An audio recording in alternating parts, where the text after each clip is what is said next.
Good morning. Since last time we looked into the precursors of cable-stayed bridges, roughly until World War II, we now start with the modern true cable-stayed bridges, and we distinguish these in steel cable-stayed bridges. Those were the first, then concrete, then composite, and finally we will deal with special systems of cable-stayed bridges, meaning series of cable-stayed bridges, if we have several, one behind another. We will look into bridges which are underslung or which have low stays above, and finally we will have a small look into cable-stayed pedestrian bridges. So that's our program for the next, I think, 5 lectures. As mentioned, we start with cable-stayed steel bridges. Simply, the reason is those were the first cable-stayed bridges. Initially, steel appeared the one and only material, not only for the beam, but also for the towers. That changed later on with more experience. So, after this little introduction, we go into the beginnings of modern steel cable-stayed bridges. The main change, which was very essential for the use of cable-stayed bridges, was the change in the general cross-section of steel bridges. Until, I just say, World War II, we had beams, we had cross-sections in which all parts acted separately. The main girder just acted as main girder, the cross girders acted separately, and then the roadway itself just distributed the wheel loads to the longitudinal girders. Now, with a modern orthotropic deck cross-section, all parts act together.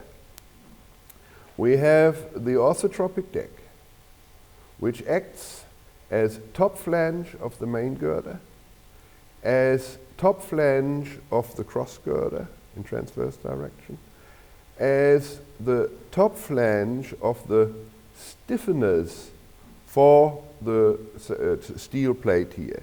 And in transverse direction, the orthotropic deck is the web for, from wind transversely, is the web for the top flange and bottom flange, which are the main girders for in the transverse direction.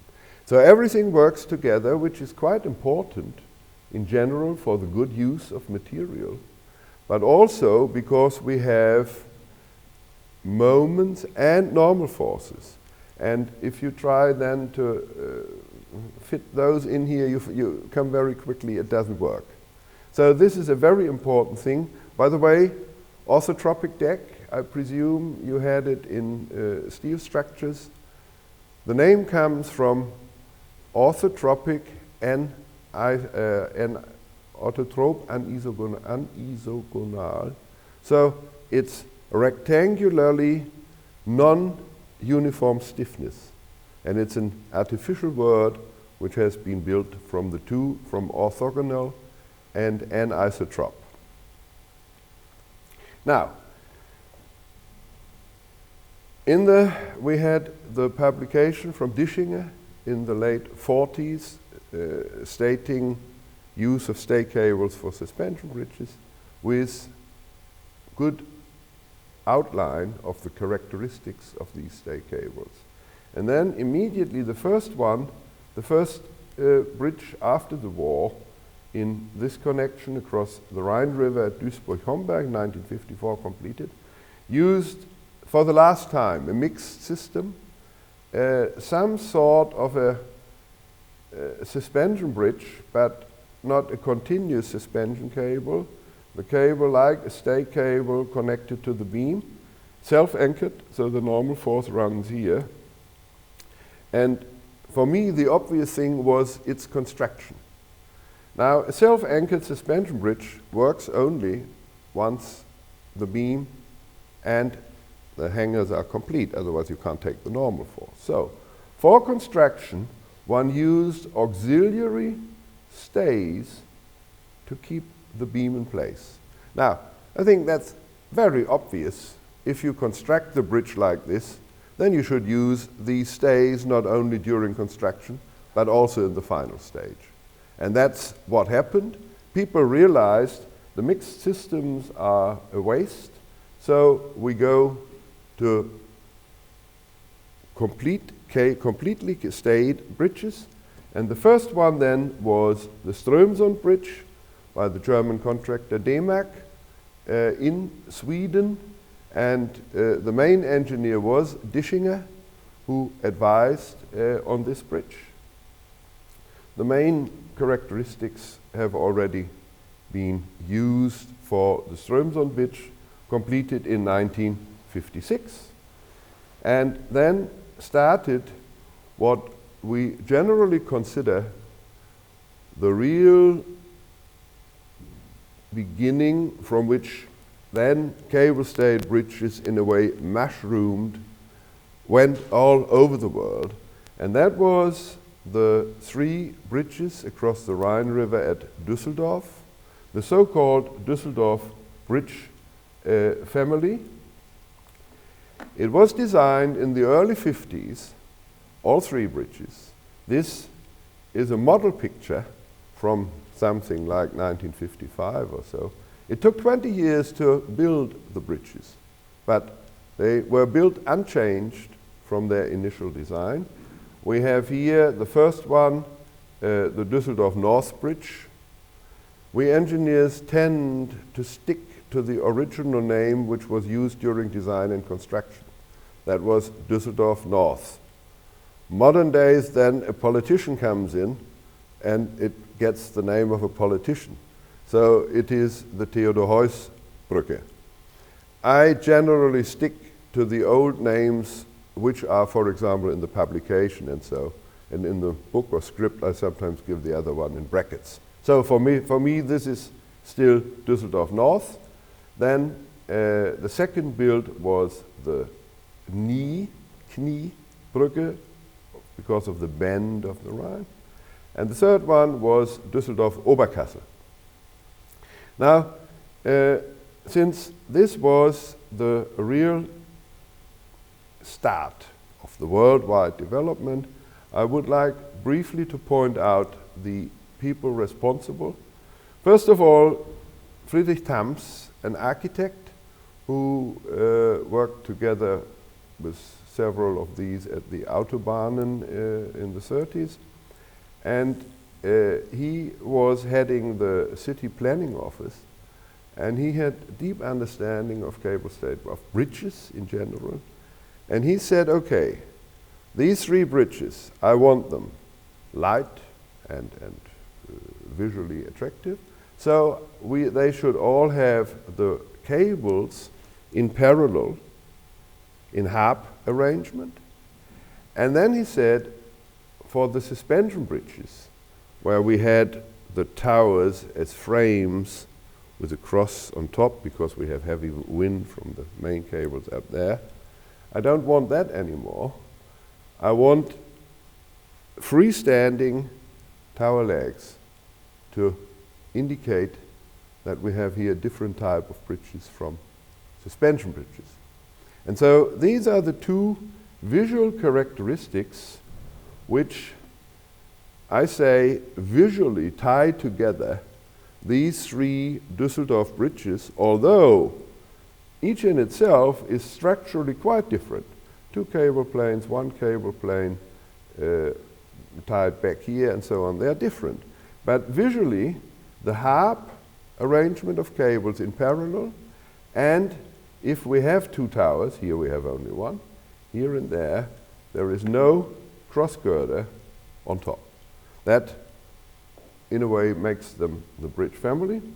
So we had here Tams as the city architect, important, and we had Erwin Bayer as, say, the city engineer, and those two had the guts to go along with this new bridge type, which for civil servants is not the easiest thing. Civil servants tend to use what's proven and not new ones, and they had the guts. Then the engineers for this design was Fritz Leonhard and his partner Wolfhard Andrä, which later became Leonhard and Andrä. Hans Grassel, an important from Austria engineer. His major design office is now, there are two run by his sons, one in Hamburg, one in Munich. And Louis Wintergerst, who went on his own later, not far from Stuttgart. I had the pleasure to know them all personally. These of course quite closely, but these as well. And they were important, interesting people. And now then, we do not want to forget what is the same, has the same importance. And those are the contractors who have to build these things we engineers think up. And there we had at that time an outstanding steel contractor, Hein Lehmann, probably in its sophisticated ways the best in the world. And Hein Lehmann built all the early cable stayed bridges plus many others. And at that time, the detailed design and construction engineering was done by the contractor. Unique for Germany that German contractors had design offices. All over the world they had not. There always the consultants did the detailed design for the contractors. It's coming back now. Main contractors have less and less own design capacity, and they come back to the consultants to do it for them. But at that time, there were very few consultants. Leonhard, Homburg, Grassel, but that all started only, that was small. And so Hein Lehmann, there was Karl Lange, there was Mr. Weitz, of whom I only got a picture now, and then Volker Rademacher and Ramberger. I've known these two personally quite well. Outstanding engineers who produced also outstanding publications, and I quote from Volker Rademacher in the scripts quite a bit, especially from construction engineering. Okay, that was basically the Düsseldorf bridge family, the background. We have here first the Düsseldorf North Bridge. I'm just thinking, there's a wrong, yes, there's a wrong picture that's symmetric. I don't know how that happened. You see it there, it's symmetric, about 250 meters. Then we have the Knie Bridge, which with its, 324 meters, it's difficult to read here for me, was built by free cantilevering. The contractor didn't intend to, when he bid for the bridge, he wanted to place an auxiliary pier in the middle of the river. But then it turned out that with heavy ship traffic, to protect this auxiliary pier against ship collision would have been so expensive that he said, we can't do it, we do free cantilevering, which is unheard, 324 meters, which was unique. If you double the bridge, which would be the same structural effort, you come to 640 meters, which was only reached actually in 1995, I think, by Normandy, 30 years later. So that was an outstanding job these people did. And finally, Oberkassel, which had the speciality that you couldn't interrupt, that's a main inner city arteria, and you couldn't interrupt the traffic there for elongated time. So it was done that you build the new bridge parallel to the old. The old is still in use. Then you, over a weekend, you can take the traffic around over the new bridge, demolish the old, then shift the new bridge transversely into the position of the old. There was no way of deviating. It's all tight inner city traffic there. And then finally you have the new bridge in place of the old one. It's about 45 meters over here, and you can only do it by stressing the cable such that the support reactions become zero, and you can take it off and shift it then with hydraulic jacks 45 meters, something over here. 10,000 tons coming down here. It was the biggest bearing at that time. Quite a job. Okay, now the Rhine River is the major commercial traffic arteria in Europe. It connects the highly developed industrial countries, Switzerland, France, Holland, Germany, Belgium, with the North Sea and thereby with all the world. And it's very highly traveled. And so you cannot place a pier within the navigable range of the bridge. So you need at least 200, 250 meters up to, say, something 350 meters. Those are the largest spans required in Germany.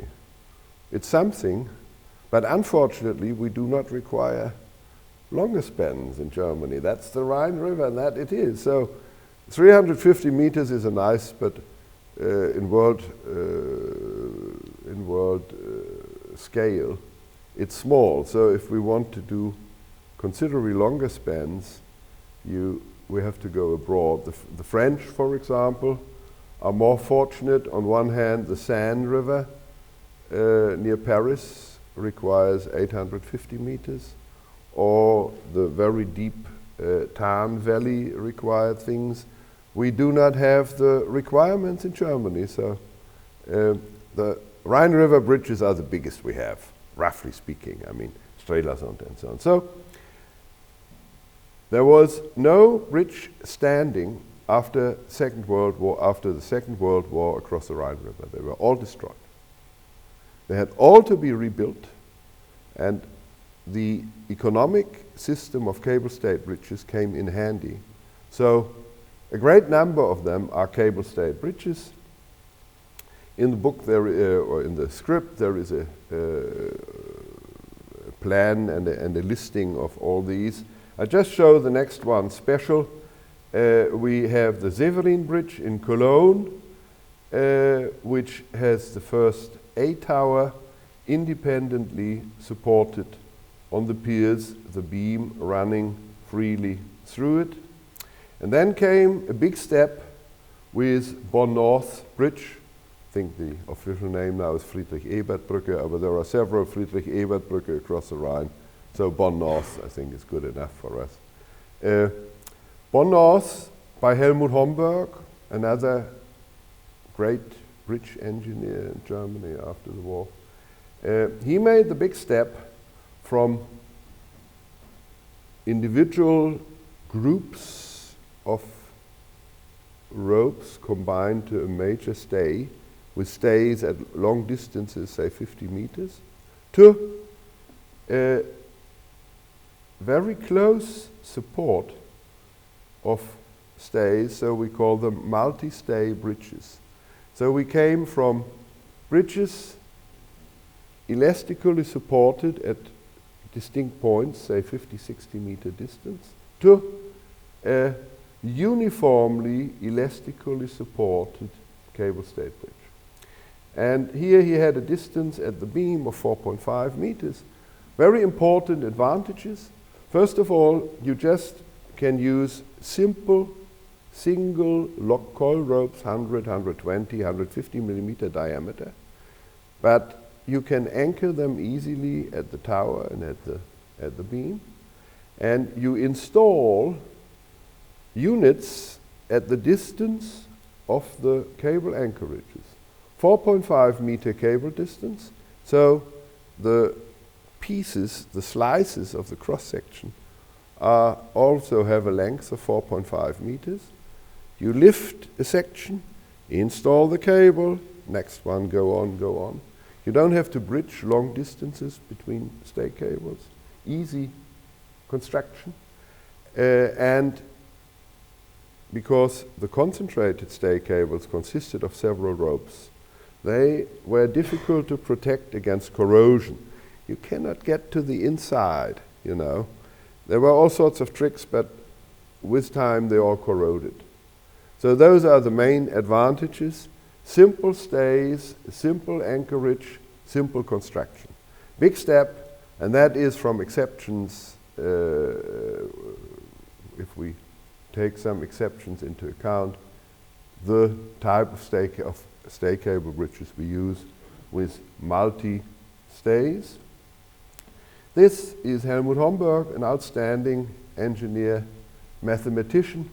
He made influence surfaces for slabs before computer age by differential equations and things like that, and was an outstanding man to calculate. In the scripts we have various examples from him. He was one of the first who could calculate cable-stayed bridges. Next interesting one is Mannheim-Ludwigshafen across the Rhine River. This is the first, what I call hybrid cable-stayed bridge. Hybrid, meaning we have different materials over the full length of the main span and the side span. Typically, we have a light steel beam as a main span, and we have a heavy concrete beam at the side span. So we can anchor the weight from the main span to the heavy weight of the concrete beam. Two materials. It has also been done, it's always concrete, or normally concrete in the side span, steel here, but you could also use composite, and so on. That is all the world record spans we will see later use hybrid cable-stayed bridges. I classify them here under steel bridges because the main span is steel, but the combination steel-concrete is important. Rheinbridge Speyer had a new idea by having the concentrated backstays here. This was possible, this was overland, so there were supports, same material, steel, but it is less expensive to support this beam directly by short piers than take it up to the tower and go back here. So concentrated backstays. Another new one, Neuwied, also by Homburg. Now in Neuwied, across the Rhine River, we have an island more or less in the middle of the Rhine. So it offers itself to build a tower here and stay left and right. But then we do not have these distinct backstays to keep the tower head in place. So we have to make the tower itself stiff by using an A. And so a load here goes up, runs up the cable and is split in tension and compression and goes down directly into the foundation. We have some more examples, and I think the examination last or the one before the last, I asked to calculate such a system with the forces in the tower legs. But we had prepared it in the repetitorium before. Another important hybrid bridge, Flehe, a little bit longer than before. Steel beam here, concrete, I think 700 meter long concrete approach bridge. And again, the steel beam here is anchored in the heavy concrete beam. I was project engineer in 1974 for this part of the bridge, so I know it quite well. Another special one, Ilvrich Bridge, also near Düsseldorf across the Rhine River. It's close to the Düsseldorf airport, meaning the height of the towers was restricted due to the planes landing and leaving the airport.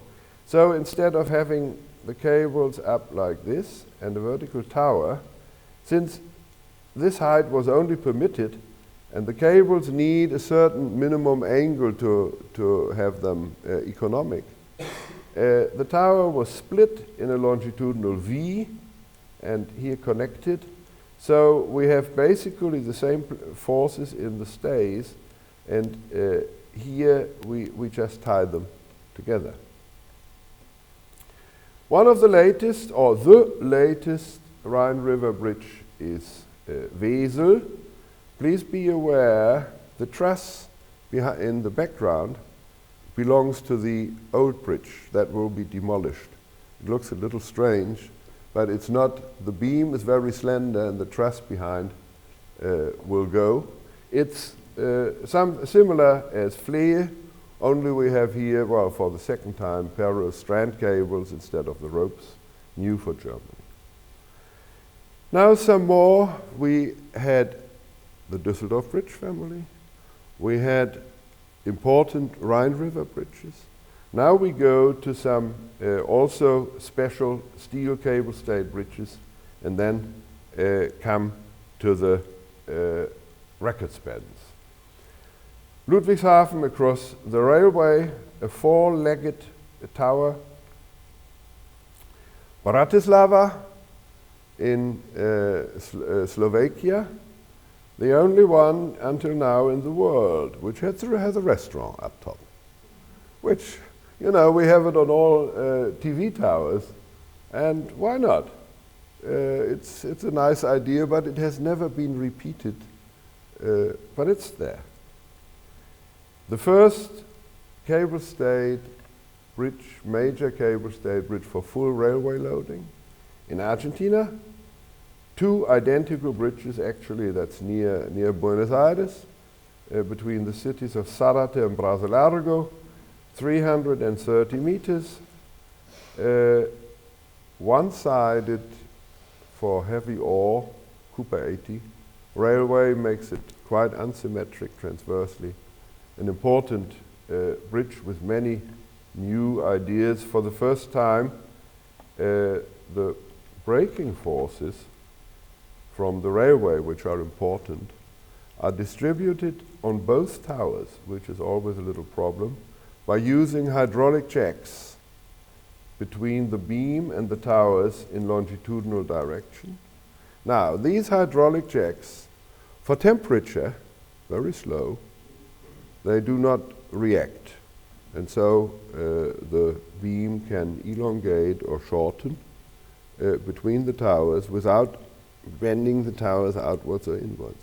However, if we have a rapid load, say braking of a train, then they act like rigid connections and distribute the braking forces equally over both towers.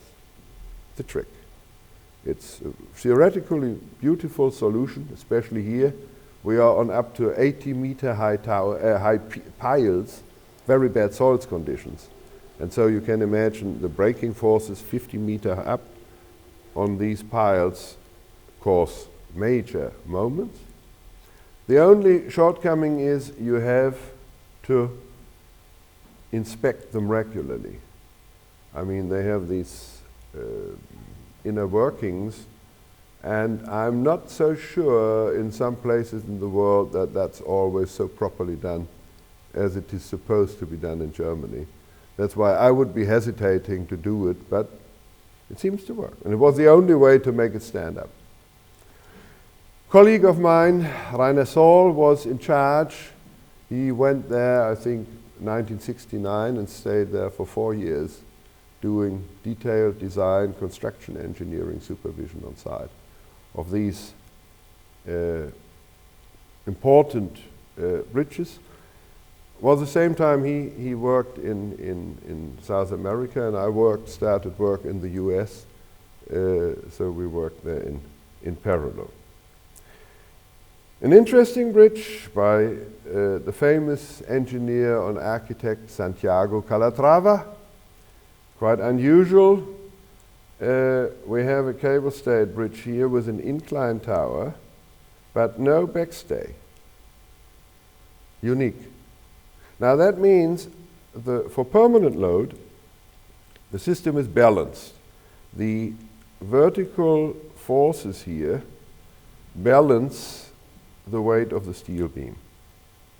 But of course, for live load in the main span, it has to act in bending, which is not the flow of forces we consider appropriate for cable-stayed bridges. But it is a sculpture. And Calatrava claims he had developed this form from the flight of a bird there in Spain, and the cross-section from a bull's head, which plays an important role in Spain. Well, that's what is said was behind it. And this is Santiago Calatrava, an outstanding engineer and architect who builds beautiful sculptures, not only cable-stayed. You may have seen, done railway stations, he has done arch bridges. The flow of forces, as I say, I'm not so artistic as he is not always correct, so I wouldn't do it, but it's an aesthetic statement he does. One of the latest in Germany, outside the Rhine River, Strelasund. You may have gone to the island of Rügen, where you have seen it. We will have a special lecture as an example for cable-stayed steel bridges at the end of next semester. And just 6 weeks ago completed, Sava Bridge Ada Ciganlia across the Sava in Serbian, and Save we say in German. And this is a harbor, and this is steel, and this is concrete. But unique insofar as the concrete side span is not supported by piers, but is balanced with the steel, and we still have then backstay cables. It's a very delicate situation. It took us some time to find out how to do it, but we won in a competitive design. Contract is poor. So it is the most economic solution, but not as for the hybrid bridges we've mentioned before, that the concrete bridge is heavy and rests on piers and you can tie it down. No, the concrete part is also suspended by the stay cable. So it's a rather delicate balance there. You have to make the weight of the concrete just right, that this part, shorter part, balances this long steel part.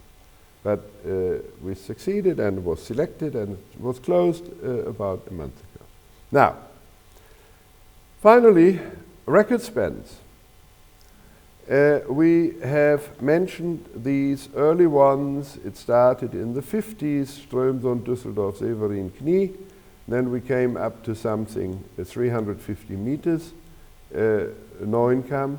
And then we go like a straight line, but to the current 1088 Sutong. But don't extrapolate this line now into infinity. We don't know how it goes on. Probably it will slacken off a little bit. But since here, say, Saint-Nazaire and so on, it's a straight line. Okay. Saint-Nazaire took the record 404 meters in 1975. That's across the mouth of the Loire River in France. And then it took about the record held for about 20 years, which is quite unusual. Until then, we nearly doubled it. My friend Michel Belajar, an outstanding, you can mention him here, an outstanding, maybe together with Jacques Combeau, some others, active, outstanding French bridge engineer. Then he jumped from 404 to 856. That's also unique, that a new record doubles, more than doubles the one before. It's a hybrid bridge, steel cross-section, concrete side span, built by incremental launching.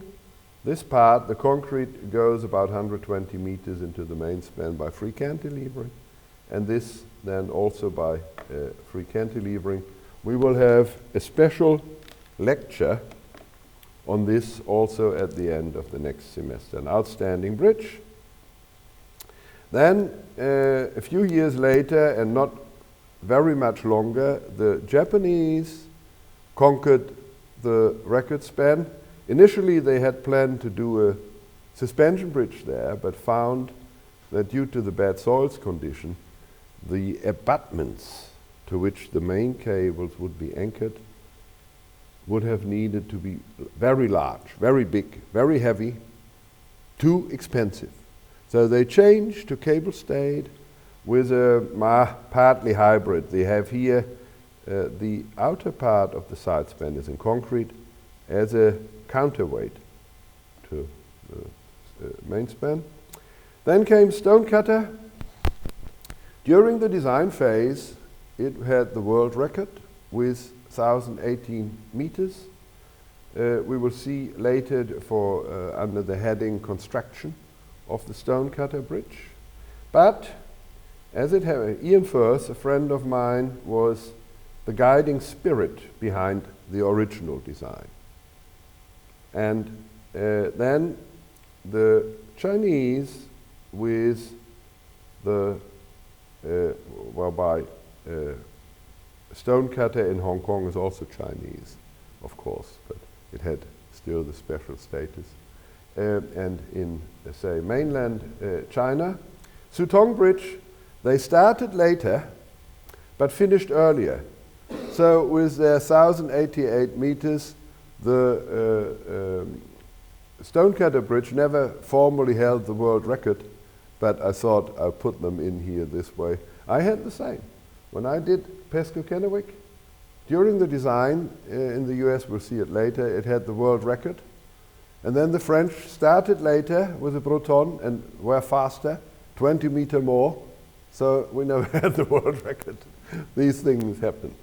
Okay, I think that was, in brief, the development of modern steel cable stayed bridges, starting in the 50s, the main point being the Düsseldorf bridge family, the Rhine River bridges, and then all over the world. And now we are with 1,088 meters, the longest span in the world, the steel cable stayed bridge. Thank you.